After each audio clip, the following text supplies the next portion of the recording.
Show on the road. Getting going. How we doing today, Mike? Wonderful, Frank. How are you? I'm doing fabulous. Love it. Yeah. Good to I hear. have to come up with a different type of adjective. I keep saying fabulous. Wonderful. I'm wearing it out. It's no longer fabulous is no longer fabulous.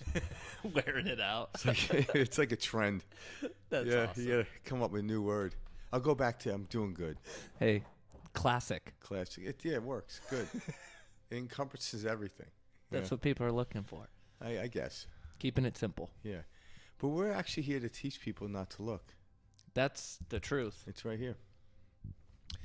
Because it is a game of looking, and we were talking about this earlier, which I found interesting.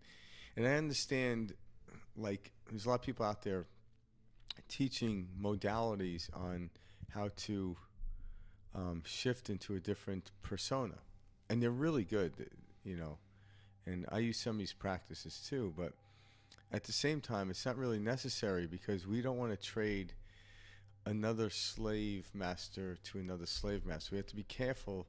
And the reason I say it's not necessary, in the world we live in, the most strength we have is the paradox of it doesn't matter whether you achieve that thing or not. And the reason is when you get into that state of I don't have to do that, you actually block any blockages in your system and the energy floods in. Next thing you know, you can't help but to do that. It's like telling the kid they have to play in the playground. It's going to wear on them, but they naturally want to run towards the playground and do it. And this is what we have to come. So when we talked about, I want to think about when Jesus said, become childlike. That was a state of not having to do anything. But sitting on the couch is not something, unless you're watching a really good cartoon or something. I know what you mean, and paradox is the best word to describe it because it's in doing nothing that we achieve everything that we want. And Yeah. and it's weird Well, to you say it that you gain way. the energy in order to fulfill that in this physical world. Well, so in our heads, we create this. So everything that's a goal is literally something that we've created, and we see as a means, as something we need to accomplish in order to find success, in order to find love, in order to find self-appreciation, self-worth. And so we task these certain, or we put ourselves on these different tasks saying, okay, when this happens, at that moment, I'm whole. And then we get to that moment and we're not whole. Yeah. You feel empty. It's we are consistently a dog chasing its tail. Yeah. And we see this with everybody. Like, look at all your teachers, look at all your, mentors, anybody in life. And you always, they're telling us the same things, bringing it back to, hey, enjoy what you're going through now. Yeah. There's nothing more that you're going to get. The teacher I listen to the most is one says, I have no idea. Well, because that's the only truth. Yeah. And they say it like when you take the worry of having to do something in order to feel fulfilled or being worthy, the moment we were conceived, we were already worthy. We already achieved what it became achieved. Now we're just here to have a multitude of experiences. And you can label the experiences achievements, but then it's like, oh, now you got to up the other one. I'm like, they're not. They're just experiences. So now, but when I take that away of having to do it, the outside world of people that might not understand it, they look, wow, look at all the achievements. I'm like, well, depends how you define achievement, but I'm not doing it for the achievement. It seemed like an achievement. What's an achievement then? Let me redefine achievement. Something you haven't experienced already before. In the facet of what you call preferential, an energy flow of moving in a direction. So my thoughts and how I feel about my thoughts are in unison, and a physical attribute comes out of it, something materializes from it, that's an achievement. That's how I define achievement then.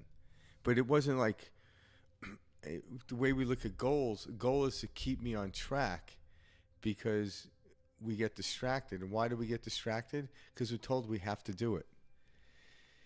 If you didn't have to do anything, you wouldn't get distracted. It's a very interesting phenomenon, but that's the paradox. Kids don't get distracted by going to the playground. Oh shit! What happened? Oh, I got caught up doing homework. You know, I got distracted by my homework, and we were at the swing set waiting for you. What happened? Yeah, I was getting ready to leave. I got distracted. I ended up doing some arithmetic, and God, That's how it works, right? Yeah. Have you ever get distracted and find yourself doing homework? Man, we get distracted with the most ridiculous ideas.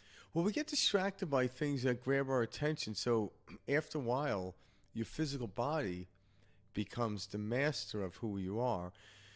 So what we're talking about here, and some of the modalities we'll talk about along the way, because again, they are permission slips, but nonetheless, in the physical world, they're experiences. So I'm offering experiences of meditation and other experiences that actually, when you go through the experience, it helps you see what it is we're talking about. Because right now, what you and I are talking about is a philosophical discussion. But once you do it, you know it. It's no longer philosophical. It's no longer philosophy. It is. I could talk about pizza to someone that's never had pizza, and it's a concept. But once you've eaten pizza, it's no longer a concept. You might have a perception about it. You might have a way of thinking about it, but you know it. You know what it is. That's the best way to say that, because when you go through there's different forms of modalities, whatever.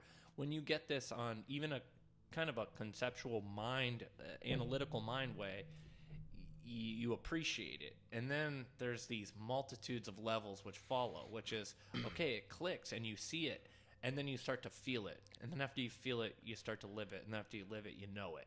Yeah. And it's this progression. And it's just like how we've learned anything in life. And that's why Frank and I always go back to what we're talking about is very much so a conditioning.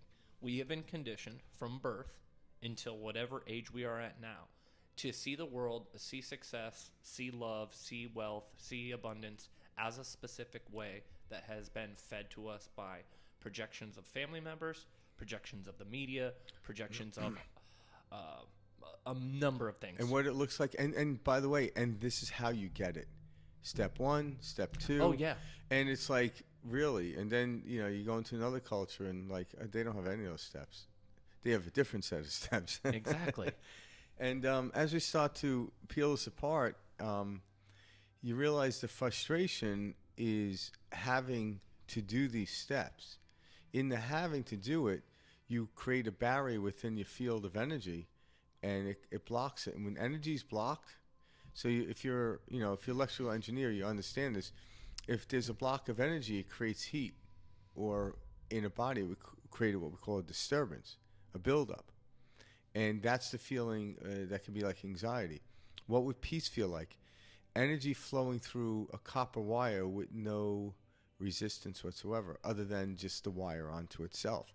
So there has to be some bit of resistance in order to feel the particles of energy moving through you, but not to where you're taking a whole ton of energy. Like if you took 220 through a wire, but then you squeeze it down to 10 volts, it would start to heat up. You would have to have something to cool that down. But I'm taking like that 220 and running it directly through the wire 220, enabling the dryer to work at its full function. Well, that's how we're meant to work. So when you don't have to do something, all of a sudden, it's why we like the weekends. Nothing's pulling at us, what we call it. All of a sudden, the energy flows. Next thing you know, you're doing this, you're doing that, because your energy field's up. That's a great. But the second you're like, oh, I have to get back and mow the lawn, it's like, That was a kink. Yeah. Picture it Kink just in like the hose, yeah, yeah. kink, a hose, air conditioning, whatever, Yeah. whatever way you want to look at this, you're restricting the energy flow. Yeah. And that is the point that Frank is getting across, and it's important because that free flow of energy is what allows us to advance on a multitude of levels, even this physical plane, and accomplish more and take in more knowledge, etc., whatever way you want to see it. So like you're saying, when we have this energy and we allow it to flow freely, that's when we're at our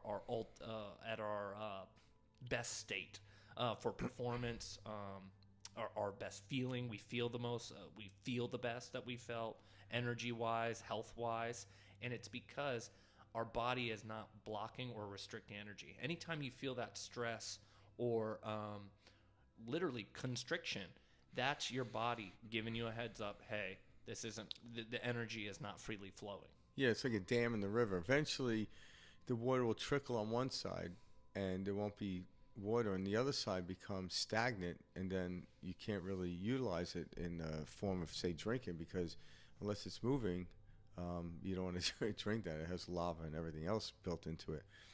So when that energy is moving continuously, it's pure energy. It's, untamed energy. So, and so as I was talking about earlier, as we start to understand this conceptually and then move into the practices, but again, you want the practice to be like going to the park as a child. Do not have to do this. Like, people are like, oh, I don't like to meditate. Well, just close your eyes for 3 minutes or a minute, 30 seconds. I don't care. When you do this, you learn to have the mind control the body in charge. And what happens is when the mind is in charge of the body, they become one, and all of a sudden the field takes over and nothing is in charge but the field. But when the body takes over the mind, distraction happens. Oh, look at that. Oh, oh my God, I must be hungry. I just saw that thing. Oh my God. And all of a sudden, the body is censoring, because the body is the eye seeing something.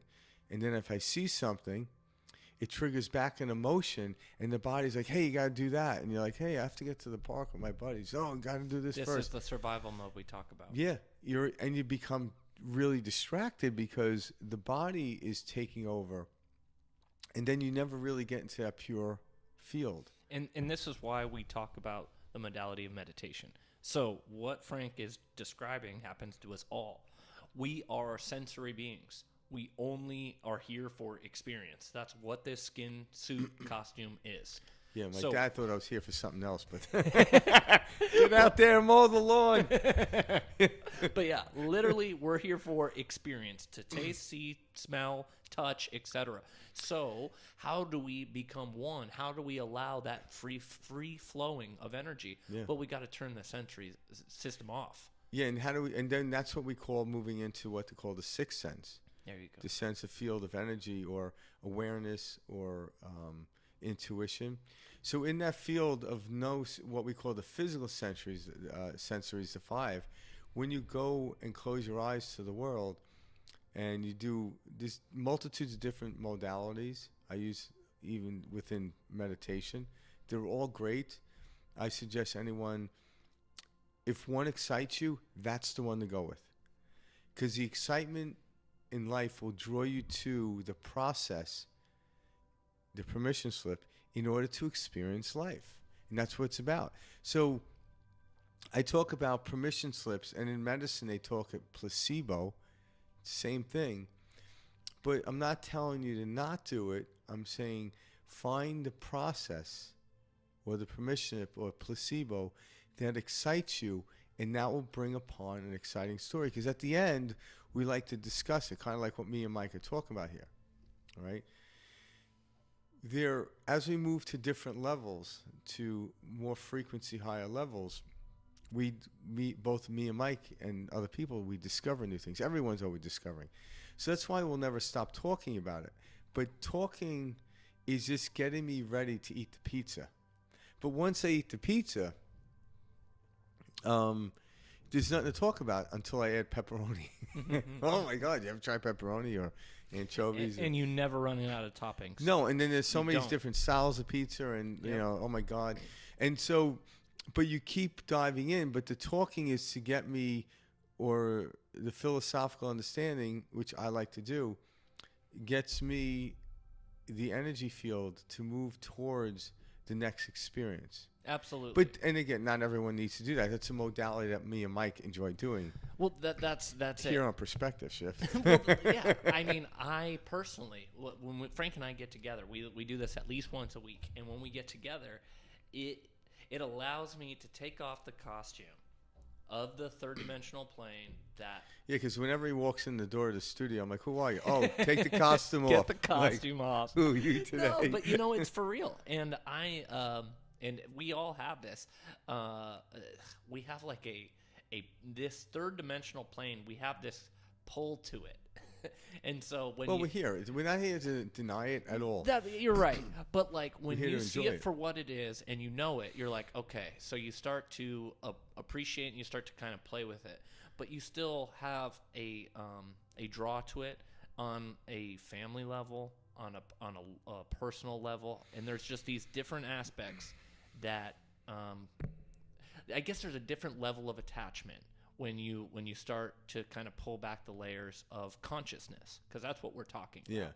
And so as you rise in these levels of consciousness, you start to see more and more how the mind works. And when we talk about the mind, again, the mind is what we're describing.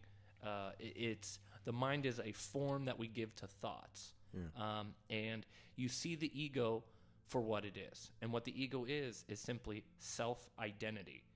It is us latching on to the littlest of things. It's I'm an introvert, I'm an extrovert. I'm I'm depressed, I'm a happy person. These are all ideas that our ego carries with us That throughout the day. identifies with, Yeah, yeah. we identify with these things. We're none of these things. We identify with them and Yeah, carry we're the thoughts with us experiencing those and things, yeah. experience them. But as we get greater at this, not better, but greater, it's almost like I don't play video games, but I watch my son play a video game, and he'll be in a setting but then there'll be like he has the ability to have an image to where he could see another room. Oh, cool. So you could see the room you're in and another room at the same time. That's the field we're talking about. So we're not talking you out of having a family. No. But when you get this higher level, you're actually in the family, but not of the family. It's kind of like you're in the world, but not of the world simultaneously. And that's when life really gets fun. When you can play the game of life, but not get caught up in the game. But people get caught up in the game like, oh my God, I can't believe this happened. So if their team is losing, they're freaking out. And I'm like, yeah, it's a game. It's like a game. I don't sit there and pull grass like the 3-year-old on the soccer field. I fully invest my time into the game. At the same time, I know it's a game, which allows me to fully invest my time into it. You get that every emotion's actually a gift. Yeah. You know, you see it at everything It's we're a warning experiencing sign. is it's something that we created, we're experiencing, and it loses this definitive must-have outcome. Otherwise, I will be, destroyed. And so when we think about it, and when we experience it, we see it for what it is, and you start to appreciate the sort of feelings that you get from the pull of this world. Yeah. You're like, oh my gosh, how did this lady, this man get that rise out of me? And you start to take these individual experiences you have throughout your day and turn inward and say, oh man, I needed to learn this about myself with the littlest of things, the littlest of ideas. You no longer walk around thinking that you're no longer reacting to the world. A much deeper level you're responding, and so you start to see, okay, this gut reaction I have when a certain situation comes up is simply that, a gut reaction, and that is a conditioned feeling. So by recognizing it, it takes the power away, and then that power lessens and lessens and lessens, and after a while, it helps you realize where you are, because think about this: when you're doing something that you strive to do, like whether it's work, going to the gym, or whatever, and say, let's take the gym for instance. You're lifting a certain amount of weight. Well, along the way, your goal is to get to maybe add another 5 or 10 pounds. So you add a little more struggle and strife in there. So when you come along someone in your day-to-day life and they're driving you nuts, that's like upping the weight. Don't try to avoid it, because trying to get stronger muscular-wise in the three-dimensional world, lifting the heavier weight is a proven way to do it in the permission slip and how we look at it. But you wouldn't avoid it. You continue, you might only get a couple of reps out of it, but so what? Then you put it down, then you get used to it. And once you get used to it, you can I could do 12 reps of this. Next thing you know, you got to step into another situation where you maybe only get like 4. and then till that gets 12. It's kind of the game. Same thing. It's like almost you get to a point where you realize what's going on. I'm like, oh, I want to go hang out with that pain in the ass. Well, it's exciting. And the thing is, I laugh because you don't have to worry. They just show up. But then it's like you want to get to the place where you can handle anything. But at the same time, we were discussing this earlier, we're human. And I don't mean that in any way of degradation of how we are. It's part of it because every master that we've known, everyone from Buddha to Jesus to Muhammad to Moses, all had some point where they're like, what the is going on here? Because that was their growth moment. And then if they didn't have that, they wouldn't be able to convey to you and I, like, how can Jesus talk about suffering if he didn't suffer? Okay, yeah. We have to dive into this because I think we guys, already did. But it's like Buddha, okay? Buddha was actually like a trust fund kid. he was a trust fund kid. And like and Buddha kid. would sit here and start laughing, and that's the thing. We have these ideas and these projections of Jesus and Buddha and all this thing, and they were vulnerable human beings with thoughts, feeling, emotion, and suffering.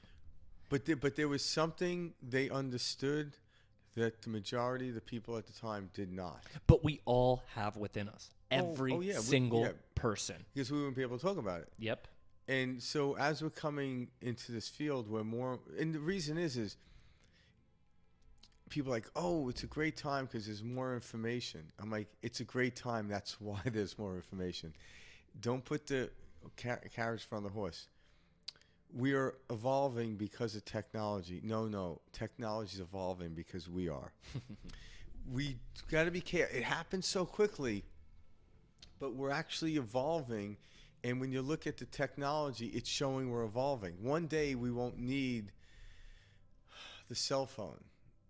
Like one day I'll be able to be somewhere and Mike will be able to ping you by mind, thought. Yeah, tap into it, and he can like, oh, what are you doing at the beach? Mm-hmm. You know? And people are like, well, that's what we call FaceTime right now, right?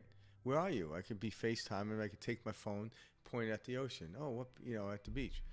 So Mike can actually see what I'm seeing, even though he's nowhere near the beach. And that exists to this day. There's people that have driven cars with the person, blindfolded. Yeah, I watched that. Yeah. Person driving. And again, I watched on TV, so I know it's possible.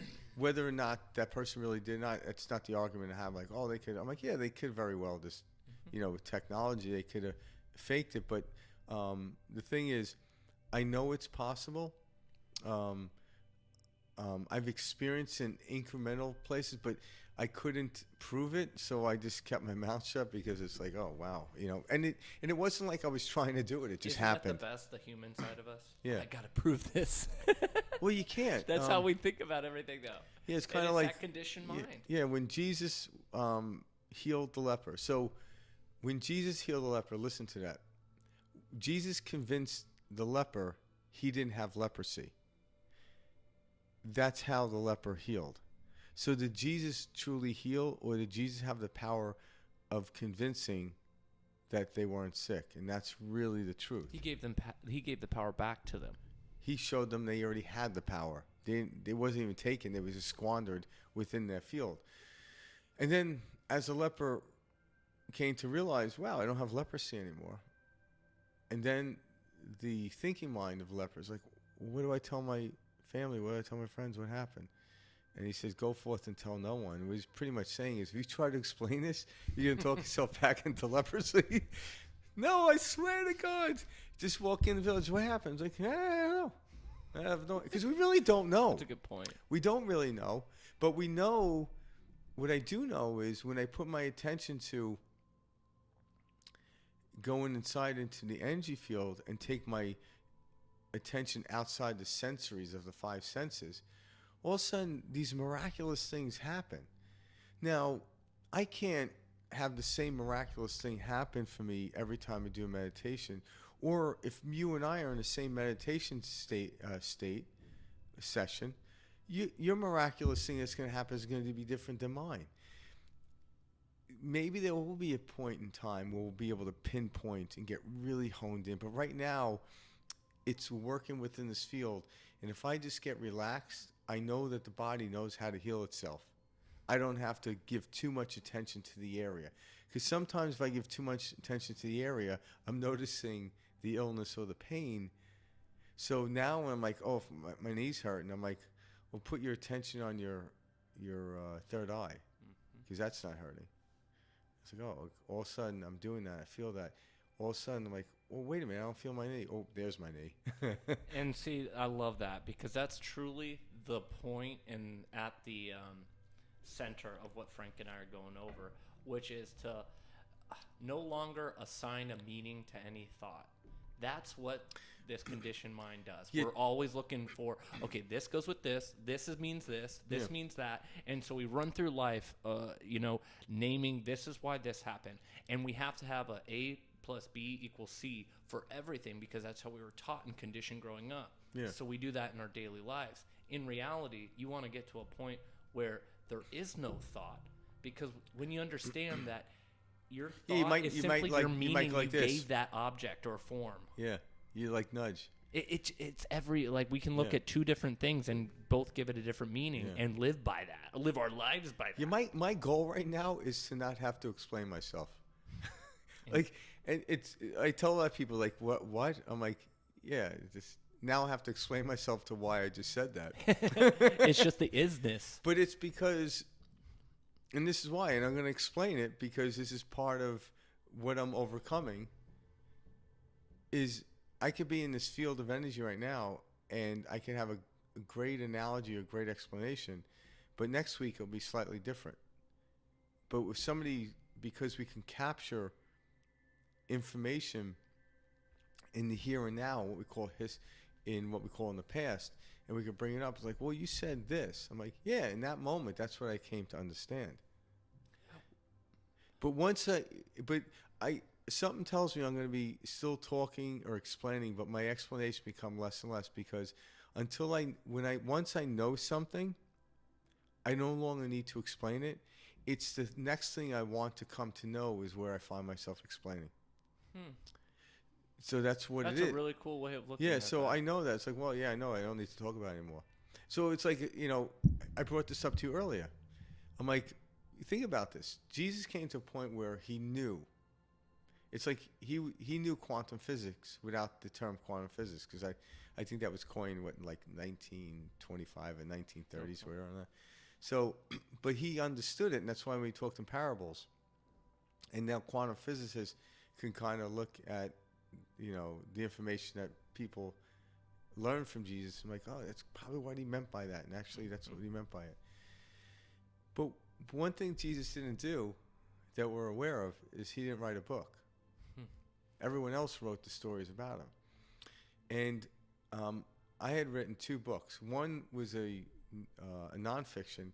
And when I wrote the book, I wasn't an expert on it's called Enjoy the Ride. I wasn't an expert in it. I was trying to get deeper into this field of energy to enjoy the ride. So the writing of the book was a process for me to come to know it even greater. And once I came to know it greater, I found the end. It was over. And that's why then you pass out, and so maybe somebody else can utilize it to become greater in it. But again, the book is a signpost. It isn't the experience. The sign that says beach with the arrow on it is not the beach, but it can lead you. It can nudge you towards the beach. That's all books do. It's all this talk does.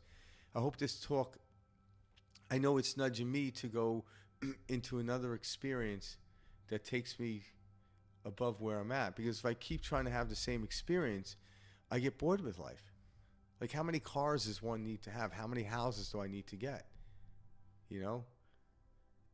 And that was cool at that point when I was doing that. But now it's like, there's other experience I want to have. Like, what are they? I'm like, I don't even know yet. I really don't know. I'm stepping into this unknown more. Yes, they're still known in my life. I can't forget what I know. I know what Trader Joe's is. No, but you're onto it, because I see what you're saying. It's like you get to that point, and it's like, okay, I'm tapped on that. I just know, and excuse me, no longer has you're no longer pulled to discuss, to talk, to etc. Yeah, once I you eat see the what you pizza, mean. you want to move on to something else. But you don't like, okay, I'm never going to eat pizza again, because now you take pizza and add something to it, then there's a new known. And let's bring this back for people at home. Okay, so think of it like when you're about to start a new job. Okay, you're nervous, you're excited. It's Sunday night. You're starting your new job tomorrow, Monday. You're getting to bed early. You're gonna wake up Make early. sure there's no stain on your tie. Oh yeah, you got everything ready to go, lunch packed, whatever. You get to work. Oh, this is exciting. This is crazy, and you're going through training and whatnot. Fast forward 2 months later, 3 months later, and it's just shit, mundane. Getting out of bed, doing the grind, and it loses its excitement. It loses its pull. Yeah, because what's exciting? It's alertness. You know what it is. Yeah, you're alert. Yeah, Yeah, so, but that's where how we become masters. Every single day, you can have the same job for 50 years, and still wake up and go there like it's unknown. Oh, absolutely. Yeah, but that's a choice. Yeah, that we make. It's knowing that you don't know. It's stepping into the unknown. And we all do this. Like, people like, oh, I don't like my job. I don't like this. And then I'm like, I really want to ask, like, is it your job that you don't like? Is your perception about your job, and why? Because it's not your job, guys. No, it's not. Yeah. It's your perception. It's almost like this. What's if you the first day you went to job, the first week you job, it was exhilarating, right? Yeah. After like 4 months, the exhilaration started to die down. And then you're like, oh, so now you want to quit a job and get another one. You want to start that over again. Yep. I'm like, no, that process doesn't get you into this place of mastery. No, and this is us. There's always something more that we're saying in our heads. Oh, I'll be happy when. So how more intricate, and why I say intricate, does one need to get intricate? No, but when you get intricate, you become more efficient in energy. So when I stay with one thing, now I'm not saying you have to stay with one thing. Michelangelo did, but Leonardo da Vinci did it. They were both excellent in whatever they did. It was their focus. But the deeper, like if I'm at a job for 30 years, short of shooting myself in the head, I had to perceive something different or move up the ladder or create a new scenario, in order to generate the unknown every day. So what is the unknown? I'm going to change my persona of myself than yesterday. I'm going to go in and do something. And I'm going to precede it through my imagination. And then I'm going to allow it to unfold and see what happens. Just like a kid writing out a list of things they want, whether it's for Christmas or Hanukkah or birthday or whatever holiday when gifts are offered by children, or offered to children, I should say, they write a list. And as they write a list, they're getting excited about it. And my God, I would love to have that thing. And they write a list of 10 things. Now, a lot of kids might only get 4 of them. So when they go, the gift is wrapped up, they don't know what it, oh my God, I got it. Mm-hmm. This is what we're talking about. This is how the life is, imagination. It's not like the kids like, because some kid, it's like, I didn't add, this wasn't on my list. Like, where did this go? What the hell? Yeah. It was on sale, son. That's kidding. But that's what life is. It's one big gift. When you get what you're going through, and it all becomes this big joke, you go, oh my God, forever I was holding my head below water. I was drowning myself. Why? Why was I doing this? You don't ask why. That's how you learn how to swim. Condition. Yeah. You appreciate it for what it is, and you go, okay. And you start to use life and that's as getting back to the whole thing. Another thing, like even being human and what we call failure. Again, failure in our society has a negative connotation, so I'm going to take the word off the table. It's just an experience. Now, a wise person would tell you, if you ask them, how did you become wise? Because I wasn't wise. Non-wisdom created wisdom. So, and now in our society, failure is starting to loosen up. Like they use Edison. He failed 1,000 times or 10,000 times before he succeeded in, getting the right filament in the light bulb in order to maintain light. Um, but he never looked at it as failures. But he also knew what it was supposed to be like. That's why he didn't stop. You see what I'm saying? Mm-hmm. So we have this, and it's not just what it looks like, what it feels like, and then it looks away. Because I'm sure he didn't know what it was going to look like, but he knew what it felt like. And then it's like, oh my God, this is it, type of thing. So you will know what it's like, but you can't. But all these experiences create the wisdom in order to see beyond that. And as we see beyond the place in which we're in, this is where life gets really amazing. It's because you're heading to the unknown, and everyone's heading to the unknown. They're trying to create a known. They're trying to create a box. Put everything here, and then a tornado comes and flips it. Oh my God. Why did this happen? I'm like, it's a storm. Why didn't it happen? I'm like, come on, we live on a planet. Tornadoes and earthquakes happen, and what did I do wrong? I'm like, nothing. You live in Kansas.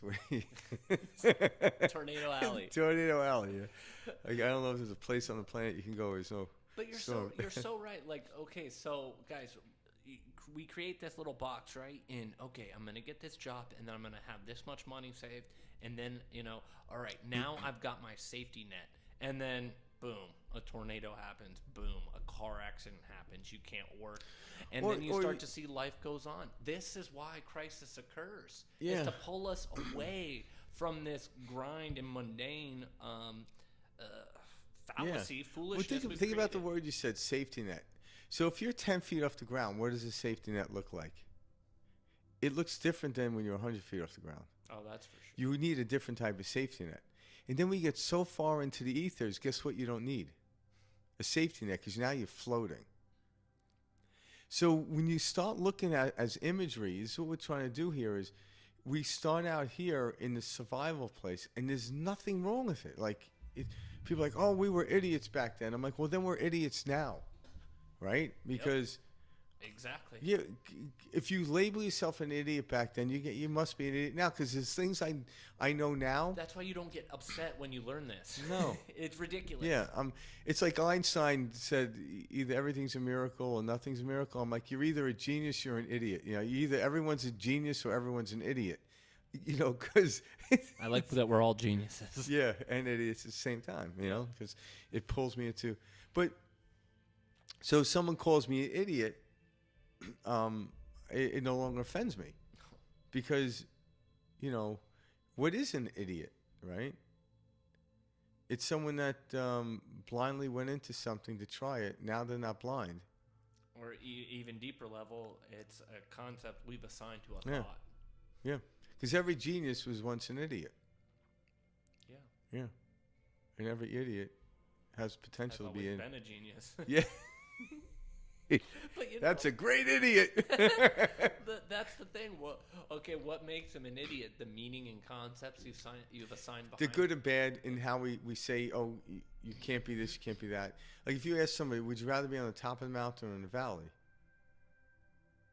Top of the mountain. Top of the mountain.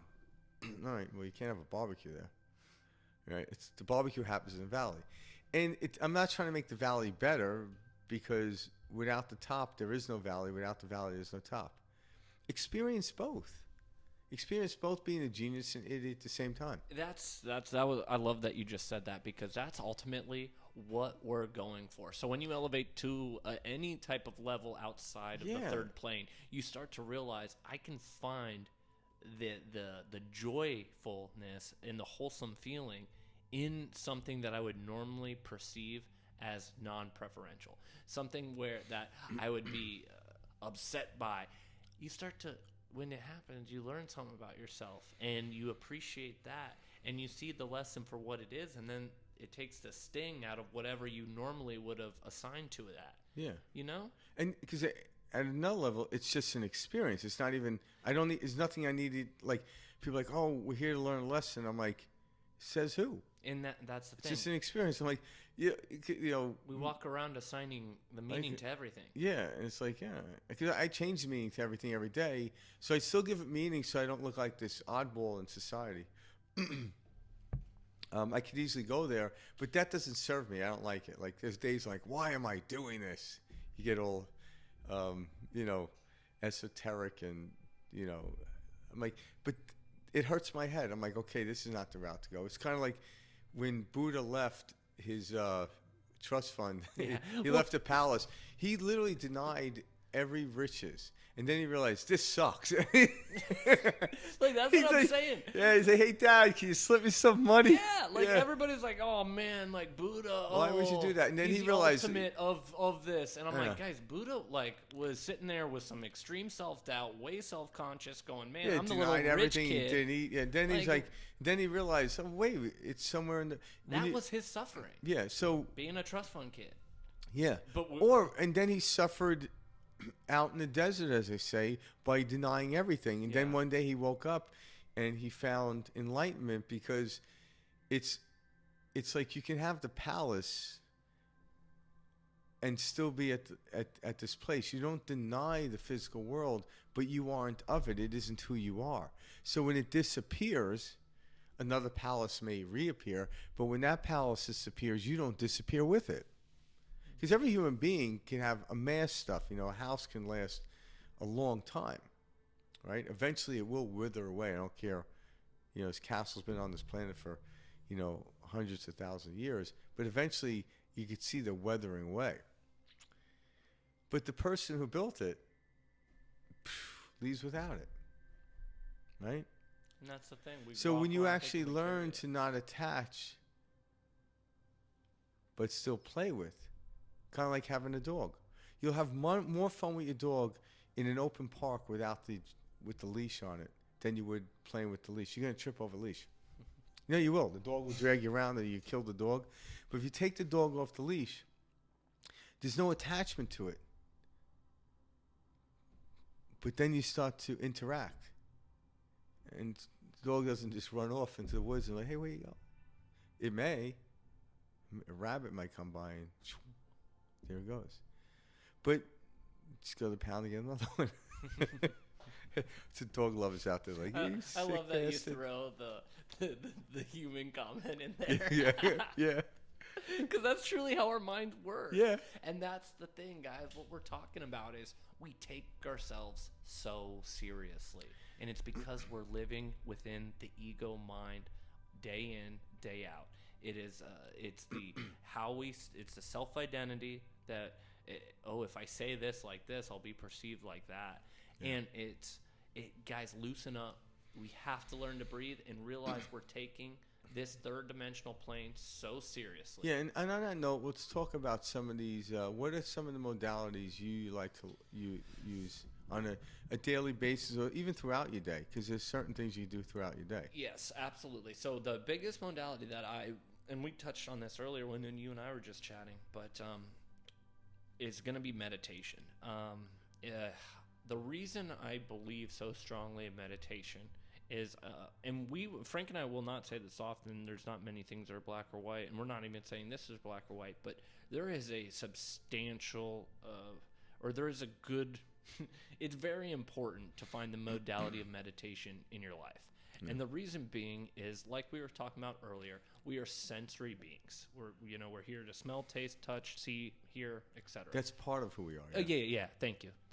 And so, in order to tap into that next level, or the awareness behind the being, it is essential to kind of turn everything off. And so, I'm able to capture that through meditation. That has consistently been a way for me to become one with the field, the universe, God, Christ consciousness, whatever you want to call this. That's how I tap into it, is through meditation. It allows me to turn everything off, and you feel this oneness. And it is only something that you can describe through feeling, or it's only something that you can experience through that feeling, and then it becomes a knowing, because you just understand what you are and what your being is and what you feel, and there is this sense of truth to it that it is just a knowing. So that's by far my favorite go-to modality each day. But something, that walking meditation or, daily life in and out, a big thing I do is two things. Breath, focusing on breath is a good way to pull your attention to the now. Just a simple, you acknowledge yourself breathing in and breathing out. Yeah. A simple inhale, exhale will bring you to a present moment. I've noticed that helps with me. But I consistently will find myself pulling away from assigning a meaning to something.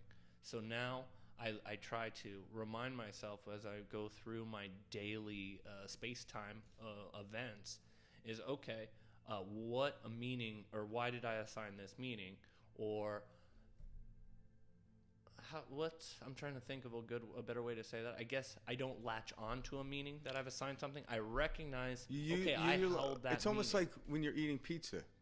You can only eat that slice once. It's gone. But there's more pizza to be had if you get hungry later on. But can you imagine you looked at this physical thing and you ate it, and then where the hell did it go? I'm never getting this oh back. My God, what? So then what would happen is, if you thought that would disappear by eating it, it would then get moldy and it would no longer be appetizing. But we know instinctively it's something that we could always reproduce. So in that material world, you don't latch on to stuff. You know how many houses and cars are out there? There's more than human beings. That's a good word. Right? So why are you latching on to it? Well, it took me a long time to get it. Well, that was a process that you chose to do to take a long time to get. It doesn't have to be that way. And some people are oh, you're better off taking your time, then you more appreciate it. I'm again, that's a perception, right? Because, I've seen kids get things at a younger age and appreciate, and I've seen people get stuff when they were older, and they're it's too late. What am I going to do with that sports car? I'm too old. I can't pick up chicks. They're not going to look at me. Why have the sports car? Ain't that the truth, though? Yeah. So it's not about that. And so in our life, we tell hold out. Get this, get the junker now, get that. And then so when you hit your peak, you're in that sports car, right? And all of a sudden, when am I supposed to peak? About 35, That's the thing. It's these stupid... Well, they're not stupid. It's part of the game. It's part of the idiot game. Yeah, that's true. Because if we didn't have that, what would we consider? The intellect wouldn't have anything to intellectualize. The enlightened person wouldn't have anything to draw from. So even here, I'll talk about this. And a lot of times I'm not talking about another human being. I'm talking about another persona I once was. So I'm actually utilizing me. So even that idiot that was walking around completely unaware of this other dimension that actually can control the physical world, where I thought the physical world was controlling me, I'm reflecting off of that. But if that other thing wasn't there, would I have an awareness to where I'm at? No. So we can't discount that either. That's a great point, because... It's all one. It's all one part. But now, because even a genius by the age of 21 has to know something more by the age of 31. Come on. I'm a genius. I know everything. I got a 160 IQ. And I'm yeah, but that's only going to get you till this moment. There's expansion that even Einstein was expanding. Even Jesus was expanding while he was on the cross. There's always room for expansion. We'll never know everything. This is why you and I will continuously talk. Absolutely. And drive everyone crazy. Well, there. But hey, to touch on meditation, I want to clarify something.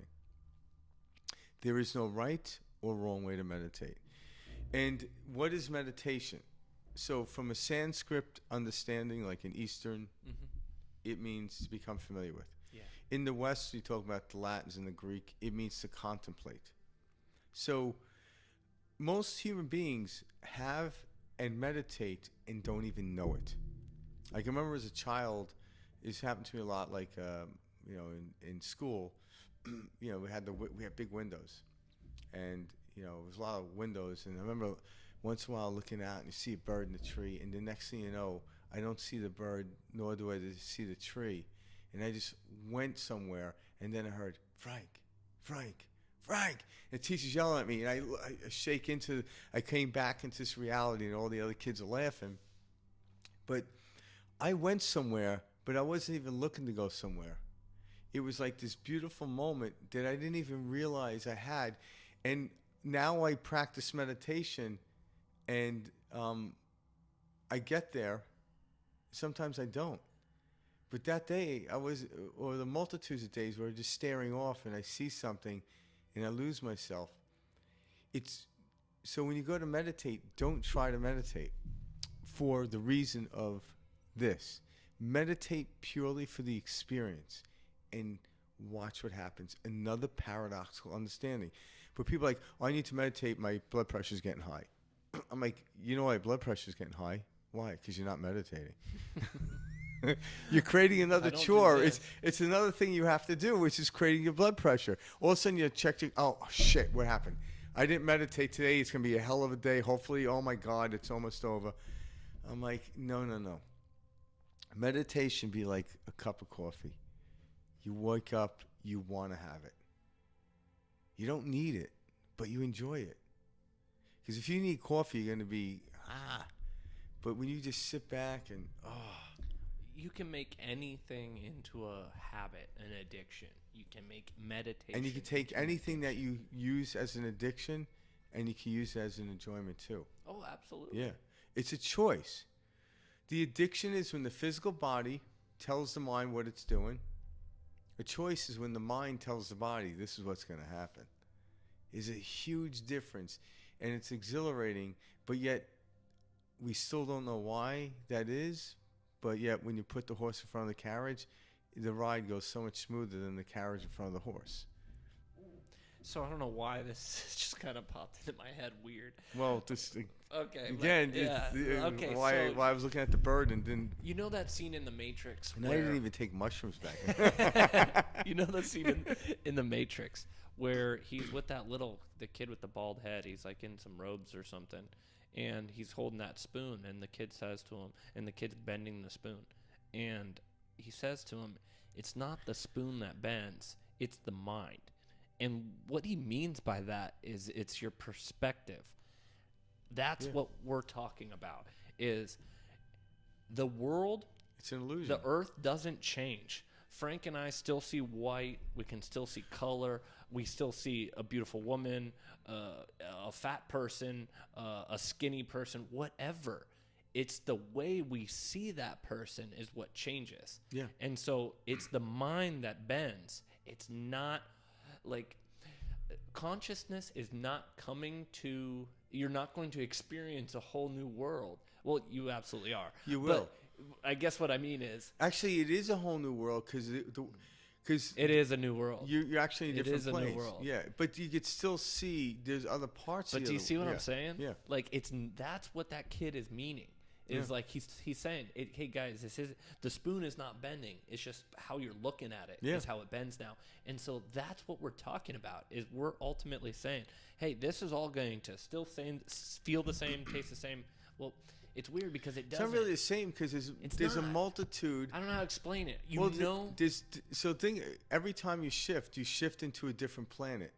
So people are like, well, planet Earth. I'm like, which planet Earth? There's an infinite amount of planet Earths. Now, they're overlaying like in the quantum field. They're all happening now. So we shift back and forth all day long. But we're constantly shifting.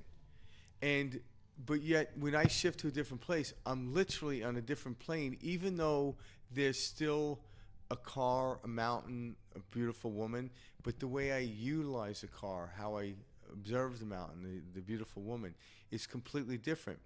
But yet, there could be another character there. I'm like, what the hell are you talking about? You know?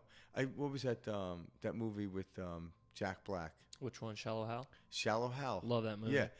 And so he changed perception. So when we saw what he was seeing, that's what he was seeing. Mm-hmm. But then, and I forgot, was it Gwyneth Paltrow? Yeah, no, I'm saying, did he take something? Like, how did he get to Oh, he went to Tony Robbins. Tony Robbins hit him in the head, yeah. Yeah. So which is kind of funny when you kind of think what we're talking about, what Tony talked about. It's kind of funny now. No, it's true. Because it's true. Like, that's this. But once he was talked back into once he was talked back into the other state, that Gwyneth The Paltrow physical plane. turned back into the other one. Mm-hmm. But what happens is we still get hoodwinked by our sensations, and you're like, oh, wow. It's like, no. We have control over that. We do. Yeah. The ultimate control. Yeah. It's the mind that bends. It's not matter Yeah. that changes. No. It's the way we look at it. Yeah. It's now a bent spoon. I don't know why. I just that. Why would someone... the Now thing. tough it is to eat cereal with a bent spoon. I'm It's just saying. driving me nuts. Like, if they wanted it bent, they would have built them bent. Damn it, Yeah. Neo. Like, it's like you ever... Yeah, so I don't... Yeah, it's keep bent spoons. I don't see the purpose. But yeah, I don't know why. I just that just like it's Well, a thought that came to me, and I was like, and wow. so the bending of the spoon is another way of saying perspective shift. That's exactly it. Yeah. It truly is. Yeah. All That's, right. that's what we're doing here, bending That's spoons. it, with bending spoons. So whenever you get into those states, know that it's a form of meditation. You can utilize a practice to get there, but you're already there, you find out. Just close your eyes, breathing. Even with my eyes open, I could disassociate. Like that time I was staring out the window, my eyes wasn't closed. I didn't have my hands and legs in a lotus position. I wasn't breathing in and out, but everything just disappeared. And my imagination, what we call the frontal lobe of the brain, took me away of my sensories in that room, and I went somewhere. I fell into it. Meditation helps you get there more. But yet we come back then because we have to divulge the information. Because obviously my teacher on that day brought me back, and then I had to write on the chalkboard, I will pay attention. Seriously, though. How many times? 20. Okay, I will pay attention in class. I shall pay attention in class. Remember, like, I had to, I'll never forget. Did you ever do stuff like that? Oh, dude, detention. So I went to a Catholic school, all boys, hell. and I remember getting something called JUG instead of detention, which stood for Justice Under God. Justice of the God, yeah. Oh my God! And they would make us. Yeah. You had to write an essay. It was always like 3 pages long. Yeah. And oh man, it's funny. Those are those little. You became a really rat good races writer we go because you in. were in jug all the time. Yeah, Yeah. seriously. So you know, I was in Too trouble often. up, and now I'm an author. But justice under God, like, come on, there's no justice under God. God, oh, that's just so funny. It's to the think priests about didn't what want we to do. deal with you, or the brothers. Were the brothers that taught you? Oh no, I had straight up priests and I had nuns. Nuns. Yeah, Oh, I had the whole thing. There you go. I was taught by them all. That's fabulous. It's funny. Yeah. We'll dive more into that in another episode. All right. Thanks for joining us tonight. There you go. All right, Mike. Have a good night. See you next week. All right, you got it. All right, thanks, bye. Frank. You got it.